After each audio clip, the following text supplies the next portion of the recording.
CNN Indonesia Breaking News. Tentu saja misteri jatuhnya pesawat Lion Air ini akan dijawab setelah investigasi mendalam dilakukan oleh KNKT. Namun ada beberapa asumsi tentunya, dan ini sebenarnya ada bocoran dari Wakil Ketua KNKT yang sempat mengungkapkan permasalahan yang dialami oleh pilot sendiri. Boleh kita tampilkan nanti, mungkin dua kapten yang ada di sini bisa menganalisa. Saya bacakan ya, Cap, ya. Pada jam 6.22, pilot menghubungi Jakarta Control dan menyampaikan permasalahan flight control saat terbang di ketinggian 1.700 feet dan meminta naik ke ketinggian 5.000 feet. Jakarta Control mengizinkan pesawat naik ke 5.000 feet. Jadi 1.700 feet meminta naik ke 5.000 feet, ada permasalahan flight control. Apa yang Anda bayangkan, Captain Edward? Mana dibilang flight control? Ini, oke, menghubungi Jakarta Control dan menyampaikan permasalahan flight control saat terbang. Waduh. Nah, Kalau dia tahu permasalahan flight control, ini katanya dari percakapan antara pilot dengan ATC. ya saya nggak bisa jawab ya, karena banyak hal gitu. Flight controlnya dia tahu dari mana kan? Kalau flight control itu kan harus ada datanya. Kalau cuma dibilang apa dia kontak ke ATC, saya juga nggak tahu. Ada nggak bilang saya ada problem? Kan biasanya kalau kita ada problem, kita mau kembali lagi sudah airborne gitu, masih dekat, saya bilang request RTB.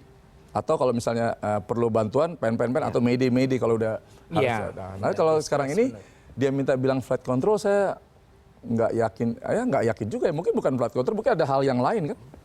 Gimana, Captain Yanto? Ini karena kurang spesifik juga Ya, ya, kurang spesifik. flight control. Flight control itu ada yang kemarin saya bilang, Ya, itu ada elevator, aileron, ada elevator, rudder. ada rudder. Ada bagian, tapi krusial. Ini Oh iya pasti. ini krusial Iya, sekali. sangat krusial. Itu nyawa kita, Mas. Kalau setir mobil tiba-tiba macet, mau pakai apa nyetirnya? Iya, masih ada yang secondary flight control, betul. flap, Iya. itu secondary flight control. Makanya di sini cuman bilang flight control.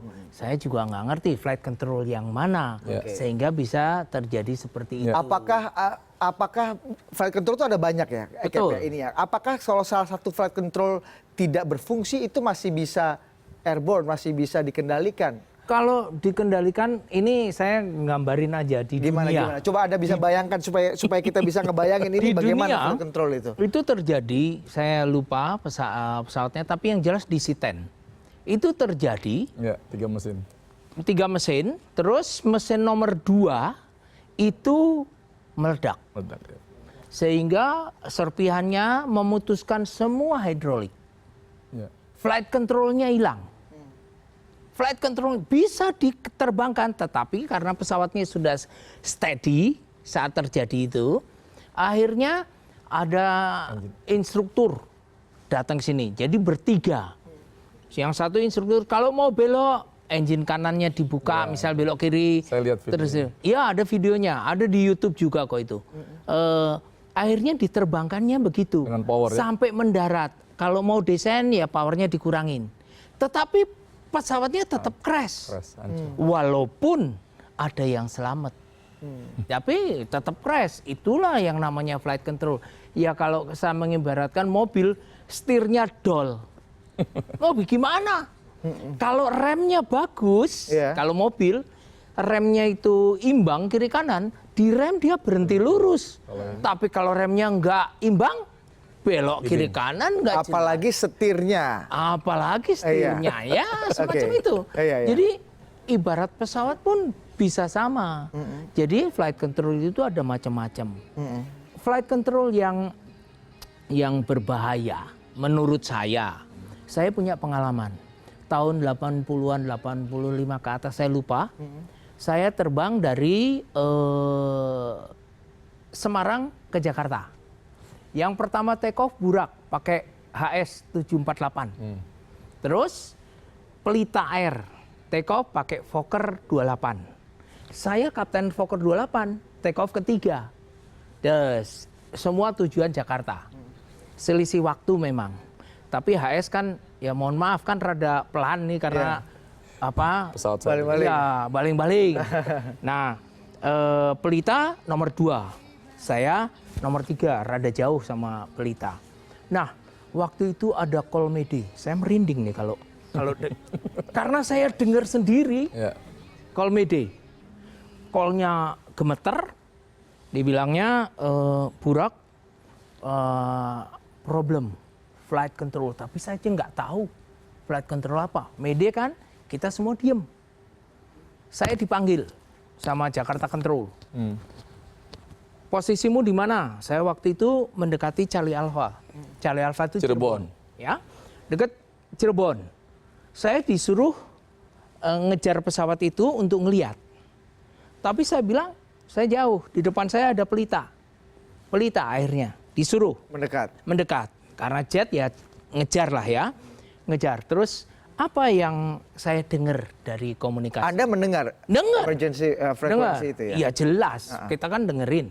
Apalagi saya pernah dipanggil untuk deketin. Kan jauh nih. Cuma dari pendengaran itu, pelitanya bilang apa dideketin? Itu elevatornya ngeplek. Ngeplek tuh jadinya elevatornya begini. Nah, Oblak Kan gitu. kira-kira kita oblak. Itu akhirnya elevatornya lepas, Burak jatuh, crash. di depan mata Anda? Ya enggak, Ya saya maksudnya enggak lihat, di tapi depan. di range apa? ya di range saya. Iya. Itu makanya saya tadi merinding. Ini masih kalau ingat itu, jadi seorang pilot dengar Mayday itu aja merinding. Itu teman kita. Ya. Kita harus memberi bantuan semaksimal mungkin. Ya. Nah, jadi saya bilang kalau flight control ini kan libatannya banyak sekali. Oke. Ini pengalaman yang saya dapatkan. Itu terjadi seperti itu. Dan memang itu crash juga faktanya. Dan, tapi itu tahun 80-an. Oke. Saya terbang tahun 77. Harusnya dengan apa namanya teknologi sekarang kemungkinan terburuk itu sangat bisa diantisipasi gitu, Captain. Tapi ada beberapa nanti kita akan bercerita soal pengalaman-pengalaman seperti ini menarik sekali, Captain. Tapi ada beberapa hal yang harus diklarifikasi, Captain Edward, terutama tentang adanya dugaan bahwa pesawat ini sebenarnya sudah rusak dari Denpasar menuju Jakarta, kemudian quote unquote ini beredar, Cap, gosip-gosipnya dipaksakan terbang.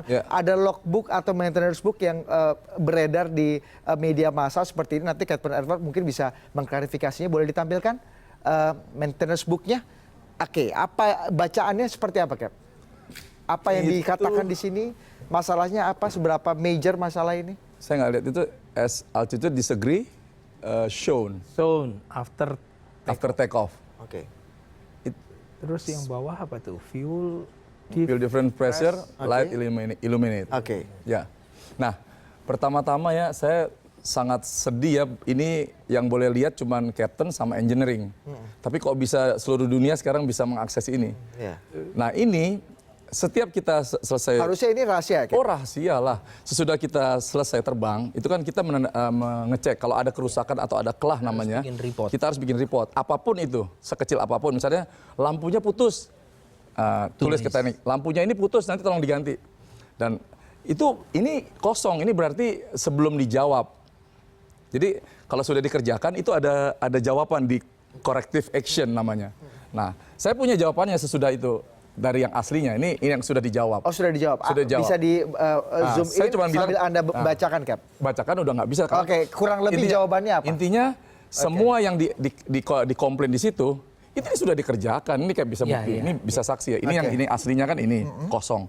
Nah, sekarang ini dijawab di sini. Dan itu tidak mungkin rilis, dikasih clearance kalau memang itu kan? Sudah pasti, Mas. Orang bilang, oh landingnya malam, jadi nggak ada waktu. Pesawat itu bisa nggak tidur sampai tergantung jamnya masih bisa cukup, nggak ada urusan. Jangankan, oh landingnya jam 1, jadi di-prepare sekian jam. 10 menit juga kalau rusak, selama jamnya masih masuk, itu bisa diterbangkan. Oke. Jadi kalau ini saya nggak setuju dan saya sangat sedih ya. Ini bisa beredar gitu, Cap. Dan apalagi jawabannya ini juga tidak beredar. Jadi Ini orang nggak beredar. Ya orang mengiranya lagi-lagi, Cap, ini bisa sampai kata Anda seluruh dunia tadi tahu. Saya karena penasaran, iya dong, kita malu lah sebagai bangsa yang besar. Dan Anda harus klarifikasi di sini supaya semua clear gitu, Cap. Betul, karena saya sedih apa? Saya langsung bilang ke teknik, itu ke siapa? Akhirnya ini Cap sebelum dijawab. Saya selama berapa hari ini kan saya terus terbang nih, semenjak Senin, Selasanya saya langsung terbang. Sampai hari ini baru pulang nih saya kan. Saya pengen tahu gitu loh, ini bukannya mengetahui kenapa pesawat itu celaka, tapi saya pengen tahu ini apa sih semua kok orang jadi digoreng sana, digoreng sini. Saya ini pilot yang profesional nggak bisa ditawar-tawar, Mas. Betul. Kalau dalam safety gitu loh. Semua pilot saya rasa teman-teman saya baik yang senior, yang junior, apalagi ini kan masih captain junior atau masih mungkin 10.000 jam lah, saya nggak tahu. Dia pasti 6.000 ya. Iya. Enggak, maksudnya yang sebelum ini menerbangkannya kalau saya lihat mungkin seangkatan sama almarhum. Tapi nggak mungkin dia mau menerbangkan. Oh, dibilang wah udah rusak dipaksakan terbang. Wah, saya Ini nggak bisa. pengetahuan yang perlu sekali untuk dijelaskan Cap kepada halayak ramai ini ya. Kalau ngelihat ini Logika seperti ini kan kadang-kadang orang awam suka ya terpapar gosip, kemudian mudah percaya, diombang-ambingkan terutama media sosial gitu kan. Kalau seperti kami pasti kan ini seperti langkah untuk cross check, untuk klarifikasi seperti itu. Kalau kapten yang berani pasti banyak. Semua kita pemberani lah kayak apa. Iya. Tapi kalau pilot yang nekat itu jarang, Mas. Pilot nekat. Iyalah, berani sama nekat itu beda ya. Tapi bagaimana cerita pilot-pilot bisa mengantisipasi hal-hal paling buruk? Saya mau kasih, coba bisa dibayangkan nggak Cap? Kalau misalnya banyak orang-orang mengatakan, oh pilot-pilot ini banyak yang sudah deket dengan ujung nyawa gitu. Betul. Momen-momen yang mungkin Anda tidak pernah lupakan sudah dekat dengan ujung nyawa, seperti rekannya Captain Edward ini, Captain Rico Seta Mavela yang juga pernah mengutarakan pengalaman dekat dengan ujung nyawanya kepada kami CNN Indonesia beberapa waktu yang lalu. Boleh kita putarkan?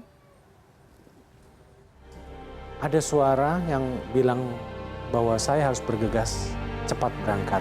Akhirnya saya koordinasi sama orang ground, Mas, saya minta tolong banget nih.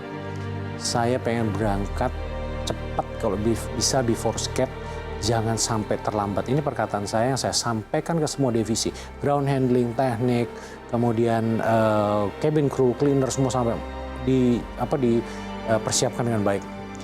Udah ceritanya 141 penumpang masuk, ditambah kru total 148, udah ready, tutup pintu. Belum ada tanda apa-apa, semua baik-baik aja. Kemudian kami berbalik di landasan pacu udah siap.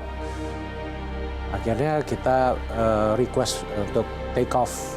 Batik 6231 ready for departure. Akhirnya dikasih sama almarhum Agung. Batik 6231 runway 33 clear for take off.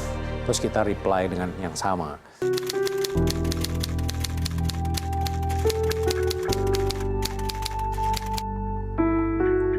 Di 1.500 kaki, saya melihat ke kiri ada lautan itu yang bergejolak. Tapi saya pikir itu fenomena apa sih juga nggak tahu.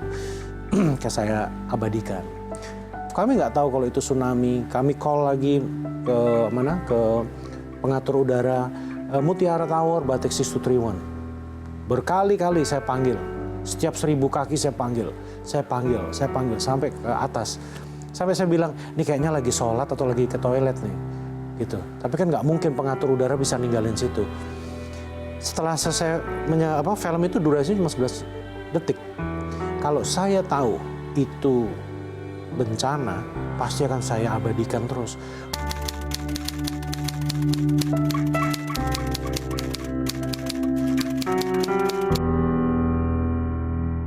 Saat itu memang kami sudah meluncur dengan kecepatan tinggi.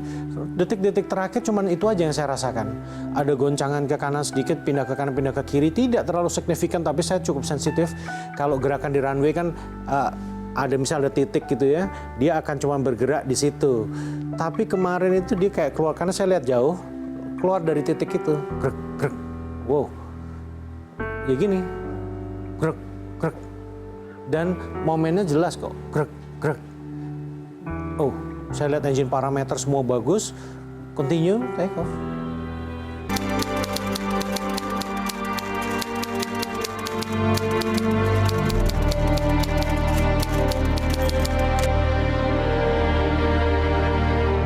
Intinya sangat-sangat berbahaya kalau saya membatalkan sesuatu, dan gempa itu ada trajektori itu pergerakan ke kanan, ke kiri, dan ke atas, bawah. Itu yang bahaya, yang bisa melontarkan pesawat saya keluar landasan, kecepatannya belum cukup, kemudian saya terlontar, tidak bisa dikendalikan, bisa saja. Dan itu bisa lebih parah, belum landasan yang retak. Kami bisa kejeblos, bisa saja. Jadi hal-hal yang sangat membahayakan bisa saja terjadi di landasan itu.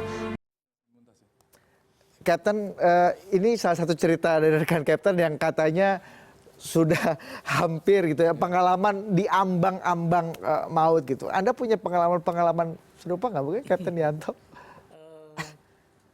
Pengalaman ada beberapa. Yang paling berbekas buat saya, waktu saya masih baru jadi Kapten Fokker 28. Itu berbekas sampai sekarang. Artinya saya terbang Jakarta Balikpapan. Dan itu maghrib sampai Balikpapan. Dan roda saya sebelah tidak bisa turun. Itu kayaknya waduh. Kan kita langsung bilang gitu. Tapi saya lakukan segala procedures. Segala procedures saya lakukan. Saya minta ke laut, saya coba semuanya. Itu saya sudah sampai overfly, dikeker sama tower. Iya Cap, roda kanannya enggak turun. Oh oke. Saya, kan ada teman juga yang mau ke Jakarta. Dia bilang, Bi, tolong lo flyover di atas runway 50 feet. Gua ada di situ, gue lihat. Terus saya overfly. Betul enggak turun. Akhirnya saya ke laut, saya berhitung. Itu kayaknya nyawa itu memang di ujung tanduk nih. Di ujung hidung nih. Tapi yang sedih ya, kita boleh bilang pramugari itu ditrain juga. Iya. Tapi kan baru juga, masih muda-muda. Saya panggil kokpit dulu, saya ceritain kondisi. Itu penumpang tahu apa tidak kondisi sebelumnya. Nanti saya harus kasih tahu. Terus akhirnya saya kasih tahu, pramugarinya yang satu nangis. Yang satu akhirnya nangis kan, tapi oke, kamu nggak boleh keluar dari kokpit. Kan nggak lucu, pramugari keluar dari kokpit nangis, ada apa? Kan gitu ya. Yang satu oke, kamu prepare belakang dulu untuk ini. Nanti saya akan announce ke penumpang. Artinya memberitahu penumpang.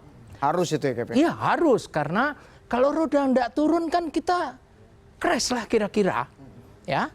Terus saya kasih tahu penumpang bahwa kondisinya seperti ini, bla bla bla bla bla. Itu langsung silent tuh kan penumpang yang banyak ngobrol langsung silent. Terus akhirnya ikuti petunjuk pramugari. Oke, semuanya dipersiapkan untuk mendarat. Tapi saya masih muter-muter, ada 1 jam. Kenapa? Saya mau ngabisin bensin. Supaya kalau landing crash bensinnya sedikit. Tapi di samping itu saya minta juga bantuan dari tower. Dia siapin firefighting, termasuk ambulan, sama dokter-dokternya. Betul-betul disiapin. Karena saya waktu itu sudah 2 kali overfly, kondisinya seperti itu. Tapi enggak tahu doa dari penumpang. Semua kan pasti berdoa. Iya. Saya juga ini, kopilot saya tenang sebenarnya, bagus. Saya tenang, yang nangis hanya pramugari 1. Setelah dia berhenti nangis, saya suruh beresin dulu matamu semuanya, baru kamu ke belakang. Akhirnya dia ke belakang, bantu belakang. Apa yang terjadi? Akhirnya saya sudah siap untuk approach, untuk mau mendarat. Semua sudah di bawah sudah siap. Nggak tahu keajaiban terjadi. 150 feet, kalau Fokker 28 itu speed brake out. Saya ngeluarin speed brake, rodanya, kopilot saya teriak, Cap green. Oke, landing. Tapi pintunya masih kebuka, biarin. Karena saya nggak mungkin naik lagi, bensin saya sudah ini. Akhirnya saya landing, gear down and lock. Betul-betul, des. Landing, semua normal. Akhirnya saya parkir. Parkir, buka pintu, kan door may be open. Buka pintu, ternyata penumpang nggak mau turun. Terus begitu saya buka pintu kokpit, saya bilang, kenapa penumpang nggak turun? Tanya pramugari, nungguin kapten. Apa yang terjadi? Saya berdiri di pintu kokpit, yang depan itu langsung berdiri, nyalamin saya, meluk saya, sudah, saya harus berpelukan dengan seluruh penumpang. Jadi saya bisa membayangkan bagaimana tense-nya penumpang dengan saya katakan bahwa ini akan emergency landing, kondisinya begini. Itu benar-benar. Dan tiba-tiba saja roda yang tadinya tidak bisa turun, turun. Oke. Ini mungkin juga doa dari penumpang juga. Semua pasti berdoa. Pasti doanya khusyuk. Tapi lagi-lagi ketenangan itu kunci nomor satu. Ketenangan dan Betul. SOP dan disiplin tadi seperti kata Anda. Iya. Jadi saya Oke. mendarat dengan ini. Yang lucunya lagi, Oke. akhirnya harus pulang Jakarta saya tidak mau. Baik. Saya pusing. Saya mau ke hotel. Nah, Oke. paginya suruh pakai pesawat itu lagi. Saya tidak mau. Oke. Itu udah di ini, tidak mau. Baik. Ganti yang lain. Oke. Gitu. Kalau Kapten Edward sendiri 1 menit mungkin dari Anda, Cap? Ya, kalau saya sih beberapa kali yang fatal ya. Dulu di Simpati, single engine pernah. Kalau yang fatal ini di Lion, saya paling nggak pernah lupa itu tanggal 30 November tahun 2004. Saya schedule, saya dulu masih pakai SMS ya. Saya sampai Cengkareng itu schedule kalau nggak salah jam 4 sore, tiba-tiba 5 menit kemudian saya diganti schedule-nya. Harusnya saya yang schedule ke Solo, saya diganti ke Jogja. Saya bilang karena co-pilot itu pairingan saya ajak, pindah. Saya masih ketemu dengan pramugarinya, masih saya bilang, hei kamu yang mati dibangkitkan ada salah satu. Akhirnya saya berangkat, dia berangkat. Saya ke Jogja, itu cuacanya sangat jelek waktu hari itu, 30 November 2004. Saya landing Jogja karena anugerah saya bisa mendarat, saya pulang lagi sampai di Jakarta, kontak ke company, Cap, nanti habis ini ke Solo karena pesawat yang Captain bawa tadi keluar landasan katanya. Oke. Itu harusnya pesawat yang Anda bawa. Harusnya schedule saya. Oke. Karena saya yang Captain yang ini belum punya boleh di Jogja, artinya Route-nya. belum road qualification ke Jogja, akhirnya saya digantikan. Nah sudah itu malamnya jam 12 sudah airportnya buka, saya bawalah bersama Kapten Ade Haumau kalau mungkin. Oh iya, kenal. Senior sekali, kita mendarat jam 12 malam di situ saya masih lihat pesawat yang harus saya bawa itu di kuburan berhenti dengan nggak tahu. Iya. Waktu itu belum tahu apa-apa. Iya. Saya cuma mensyukuri saya diluputkan dari. Iya. Ya makanya takdir itu pasti ada ya. Tapi Betul. ya kayak kemarin saudara kita Harvino dibilang harusnya terbang kemana, yang saya dengar itu dia nggak jadi, kan kita nggak bisa menolak takdir. Oke. Nah Jadi- satu lagi mau saya sampaikan, Ya, saya juga ya pernah terbang saya tanggal 5 Juni 2006 Jakarta Ujung Pandang Manado pakai MD.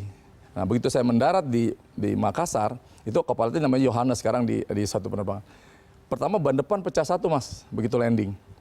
Begitu landing pecah satu, saya cuma bilang sama dia, Jo tahan, saya reverse engine-nya, saya nggak ngerem, karena kalau ngerem ban pecah gimana mas? Pasti lari ya Cap ya. Iya. Tiba-tiba 200 meter kemudian, bukannya satunya pecah, bisa dua-duanya pecah mas ban depan. Saya hanya berseru, ya karena saya punya iman dan saya percaya nyawa itu nggak akan putus sebelum pada waktunya.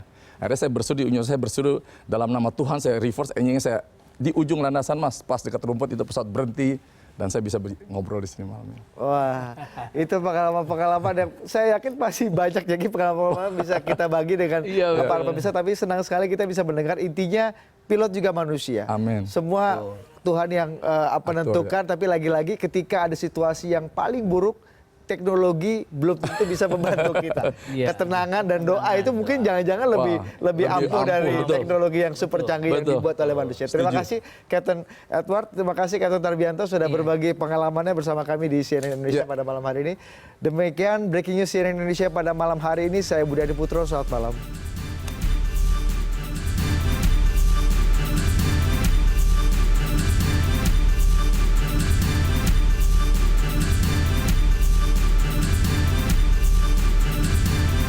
CNN Indonesia Breaking News.